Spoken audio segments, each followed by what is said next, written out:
Kalian pernah dengar tentang Stockholm Syndrome? Ini bukan nama cafe hits di kota atau judul lagu indie. Stockholm Syndrome adalah fenomena psikologis di mana korban penyanderaan atau kekerasan justru merasa simpati, bahkan membela pelaku. Jadi, bukannya takut atau marah, mereka malah merasa dekat dan bisa jadi jatuh hati sama penculiknya. Aneh kan? Tapi tenang, ini bukan soal hati yang salah alamat, tapi lebih ke mekanisme bertahan hidup otak manusia di situasi ekstrim. Bayangkan kalian ditahan berhari-hari sama seseorang yang mengancam nyawa, tapi sesekali dia baik ngasih makan, ngobrol, atau bilang, aku cuma jadikan kamu tebusan, bukan mau nyakitin kamu. Lama-lama, kalian bisa mulai melihatnya bukan sebagai ancaman, tapi sebagai penolong yang menjaga kalian dari sesuatu yang lebih buruk. Mirip kayak hubungan toksik ya, udah sering disakitin, tapi tetap bertahan karena ada momen-momen baik. Jangan-jangan ada di antara kalian yang juga kena Stockholm Syndrome sama mantan. Mari kita bahas secara ilmiah. Artikel berjudul Placing the Stockholm Syndrome in Perspective yang ditulis oleh G. Duane Fuselier dan diterbitkan dalam FBI Law Enforcement Bulletin membahas fenomena sindrom Stockholm secara kritis. Fuselier menjelaskan bahwa meskipun istilah ini sering digunakan dalam media dan pelatihan penegakan hukum, kejadian di mana Sandra benar-benar mengembangkan simpati terhadap penculik mereka sebenarnya sangat jarang terjadi. Berdasarkan data FBI dari lebih dari 1.200 kasus penyanderaan, sekitar 92%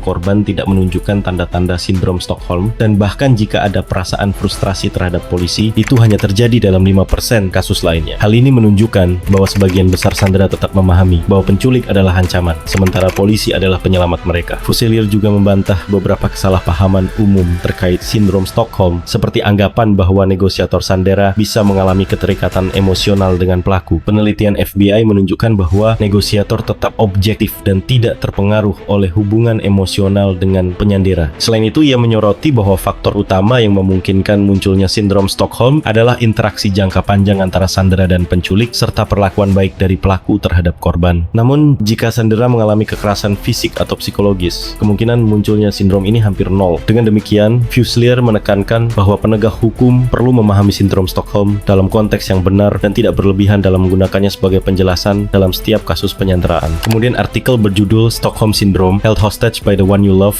yang ditulis oleh Matthew H. Logan dan diterbitkan dalam jurnal Violence and Gender pada tahun 2018 membahas bagaimana sindrom Stockholm bukan hanya terjadi dalam situasi penyanderaan fisik, tetapi juga dalam hubungan pribadi yang penuh kekerasan. Logan menjelaskan bahwa sindrom ini merupakan respons emosional bawah sadar terhadap rasa takut yang ekstrem dan ketergantungan pada pelaku untuk bertahan hidup. Dalam beberapa kasus, korban bahkan membela atau tetap setia kepada penyiksa mereka, seperti yang sering terlihat pada korban kekerasan dalam rumah tangga. Meski terkenal dalam konteks negosiasi Sandera, Logan menekankan bahwa fenomena ini lebih relevan dalam studi tentang trauma dan hubungan abusif dibandingkan dengan kasus penyanderaan yang sebenarnya, yang hanya menunjukkan sindrom ini dalam 8% kasus. Logan juga membahas bagaimana trauma bonding atau ikatan emosional yang terbentuk akibat siklus perlakuan baik dan buruk dapat menjebak korban dalam hubungan yang merusak. Ia menjelaskan bahwa faktor-faktor seperti ketidakseimbangan kekuasaan, manipulasi psikologis, dan ketakutan akan pembalasan membuat korban sulit melepaskan diri. Dalam konteks yang lebih luas, ia juga mengaitkan fenomena ini dengan dinamika kekuasaan di tempat kerja atau lingkungan sosial, di mana individu bisa tertawan oleh atasan atau figur otoritas yang menggunakan kontrol emosional. Logan menutup dengan ajakan untuk lebih banyak penelitian dan strategi dalam membantu korban agar bisa keluar dari jerat hubungan yang penuh manipulasi dan kekerasan. Jadi, teman-teman, Stockholm Syndrome bukan hanya soal Sandera yang membela penculiknya, tapi juga bisa terjadi dalam hubungan beracun. Fuselier menegaskan bahwa fenomena ini jarang terjadi dalam penyanderaan, meski sering dibesar-besarkan. Sementara itu, Logan menunjukkan bahwa trauma bonding dalam hubungan abusif bisa membuat seseorang terjebak dalam siklus manipulasi dan ketergantungan. Intinya, kalau kalian mulai membela orang yang menyakiti kalian, hati-hati. Itu bisa jadi tanda bahaya. Jangan sampai kalian jadi Sandra dalam hubungan sendiri.